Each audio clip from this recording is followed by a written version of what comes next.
Hi guys. Lisang again. I just wanted to deal with the difference between type 1 and type 2 diabetes today, just to clear things up because there's so much misinformation.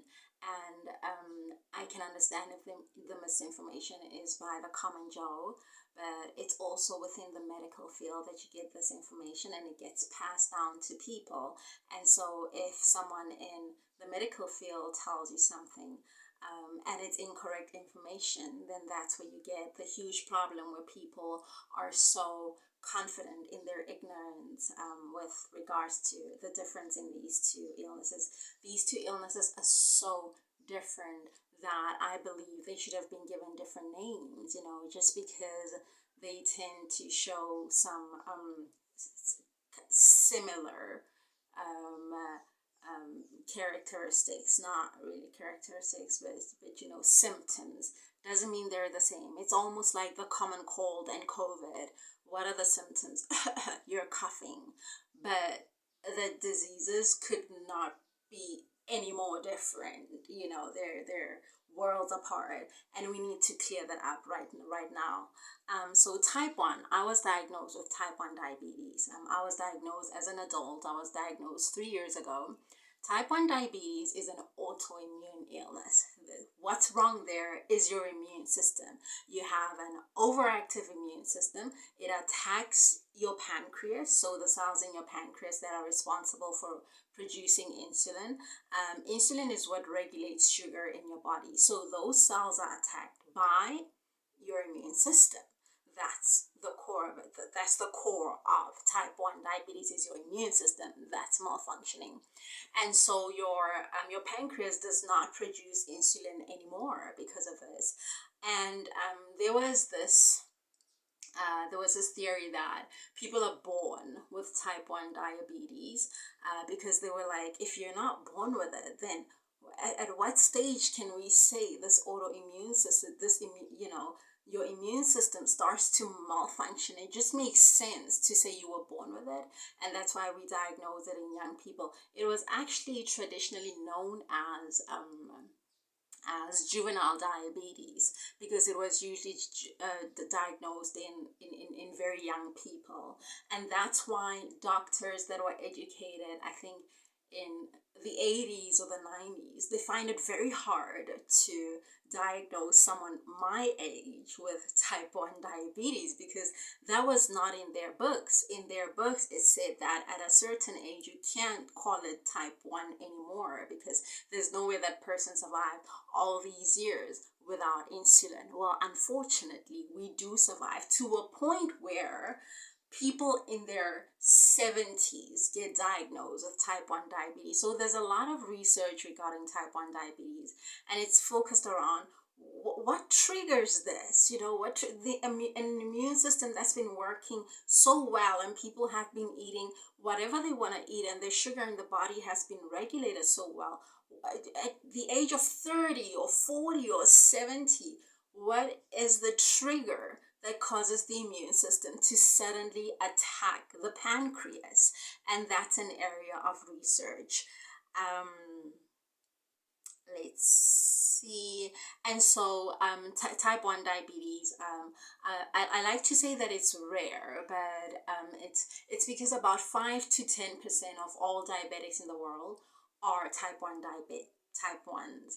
And so the diabetics that you have met have probably only been type 2s. There's not a lot of type 1s, and there's not a lot of information regarding type 1s, and that's why people don't know this.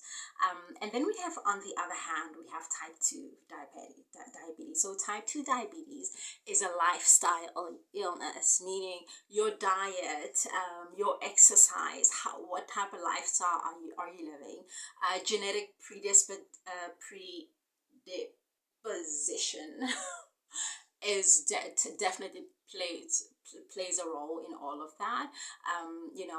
Obviously with type 2 diabetes, you'll find that some of type 2 people who suffer from type 2 diabetics are diagnosed when they are in fact overweight. It can happen at any age. Just because a child Okay, it's recording. So just because a child has diabetes does not mean that that child has type 1 diabetes. They could have type 2 diabetes because of their lifestyle, but it usually does present itself in people who are old, just adults, basically. And it's a lifestyle illness. So what happens is there's a lot of stigma and a lot of shame that comes with it, unfortunately, because people are like, oh, you did it to yourself, you're eating unhealthy, you're doing this, you deserve it, but that's not entirely true, and that's a shame, because you get people who, I mean, I watch My 600 Pound Life. You get people that are like 300 kgs and they don't have type 2 diabetes. So why are you blaming someone who's just mildly overweight, or sometimes even an okay weight, and you're blaming them for this illness that they have? It's not their fault that it runs genetically, it runs in their family. So stop doing that. Stop shaming type 2 diabetics, you know. And what else did I want to say? Yeah, so the thing about it, because type 2 diabetes is a lifestyle illness, it can get better. So if you eat right and you exercise and you get your weight in the good range, you get your just general health well, you can go into something called remission. Basically, we want to say you're cured, but you'd rather just say remission, meaning that you're not going to need any form of treatment or medication for your type 2 diabetes. So this is where the confusion comes in. There's two treatments. You've got treatment, which is insulin, and then you've got treatment, which is just oral medication. So when it comes to, for example, when I was diagnosed, the hospital that diagnosed me, which is Pretoria West Hospital, it does not have an endocrinologist department. So what they do is that because you're sick, and your sugar is so high, they bring you into the hospital, they give you insulin therapy. So they treat you with insulin, they keep you there for a week or two. And when they discharge you, they don't give you insulin. So what they do is that they're like, let's just discharge this person and see. If this person comes back, that means they're a type 1, because that means they need insulin. If this person does not come back, that means that they're okay with oral medication, so they're a type 2. That's where the confusion comes in, because first of all, don't do that. It's a play on human life. Someone can literally die. Someone who needs insulin can die if you discharge them without insulin. And that's what I'm fighting for. And if you saw my speech that I posted, that's something that I said, that stop doing that. There are tests to determine whether someone is a type 1 or a type 2. If they run the test and they see that you've got these antibodies, those antibodies show that your immune system is actually attacking your pancreas, then you're a type 1.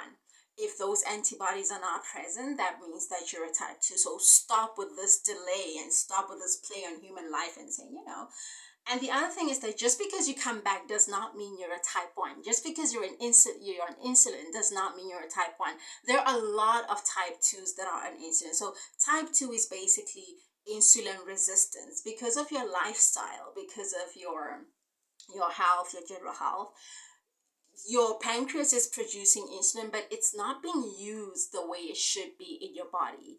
And your insulin resistance can be so severe that you require insulin. But if you change your lifestyle, you can go from being on insulin to not being on insulin. Type 1s don't have that luxury because it's an autoimmune illness. It's my immune system that's wrong, not my lifestyle. So yes, you can advise type 1s to eat better, whatever but that's advice that you should be giving to anybody, no matter what illness they have, no matter their health level, to eat better. It's not going to help me with regards to my diabetes at all. 0%. It does not affect my immune system, whether or not I'm eating healthy or eating unhealthy foods. So yes, that's the thing. So I mean, I was talking to someone who's in the medical field the other day, and it's not the first time I've heard it, where she was like, oh, my dad was a type 1 and now they're a type 2. No, your dad was never a type 1, or else your dad would be the most famous person who was cured of type 1.